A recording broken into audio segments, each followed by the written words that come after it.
జూబ్లీహిల్స్ నియోజకవర్గంలోని రహమత్ నగర్ బోరబండ డివిజన్లో నీటి సమస్యను పరిష్కరించామన్నారు మంత్రి పొన్నం ప్రభాకర్. 18,000 కుటుంబాలకు నీటిని అందించేందుకు 5,75,00,000తో రిజర్వాయర్ ప్రారంభించామన్నారు. రాజకీయాలకు అతీతంగా హైదరాబాద్ను అభివృద్ధి చేస్తున్నామని చెప్పారు. మూసీ క్లీనింగ్ పనులు త్వరలో ప్రారంభమవుతాయన్నారు. కేంద్ర మంత్రి కిషన్ రెడ్డితో కలిసి కొత్త రిజర్వాయర్ను ప్రారంభించారు పొన్నం.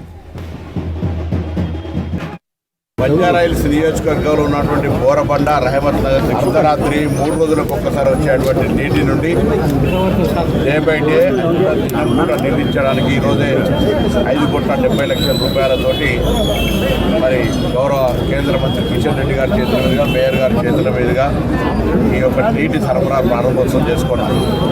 వాస్తవంగా హైదరాబాద్ ఈ రాష్ట్ర రాజధాని. హైదరాబాద్కు సంబంధించిన అభివృద్ధికి సంబంధించిన రాజకీయాలకు అతీతంగా ఇక్కడ అన్ని జిల్లాల నుంచి వస్తారు కాబట్టి అందరూ కూడా ఈ హైదరాబాద్ ప్రజల యొక్క ముఖ్యమైన త్రాగునీటి సమస్యలకు సంబంధించి బాధ్యతగా అందరం మనం కార్యక్రమం తీసుకుంటా ఉన్నాం.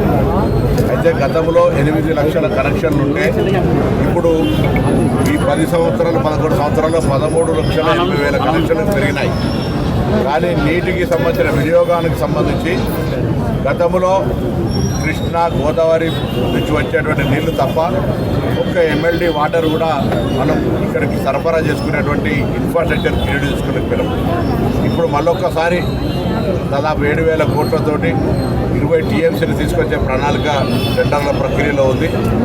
దాంతోపాటుగా రాబోయే కాలంలో ఎందుకంటే నగరం పెరుగుతూ ఉంది, దాని ప్రకారంగా త్రాగునీటికి సంబంధించినటువంటి సమస్యలు పరిష్కరించాలి. కాబట్టి ఈరోజు పెద్దలు కిషన్ రెడ్డి గారు కేంద్ర మంత్రిగా, ఈ ప్రాంత పార్లమెంటు సభ్యుడిగా కొంత హైదరాబాద్ నగర అభివృద్ధికి సంబంధించి సహకరించాలని గతంలో కూడా రాష్ట్ర ప్రభుత్వం కోరిన మరొకసారి ఈ సందర్భంలో తెలంగాణ రాష్ట్ర మంత్రి, హైదరాబాద్ ఇన్ఛార్జ్ మంత్రి గారు విజ్ఞప్తి చేస్తా ఉన్నాం.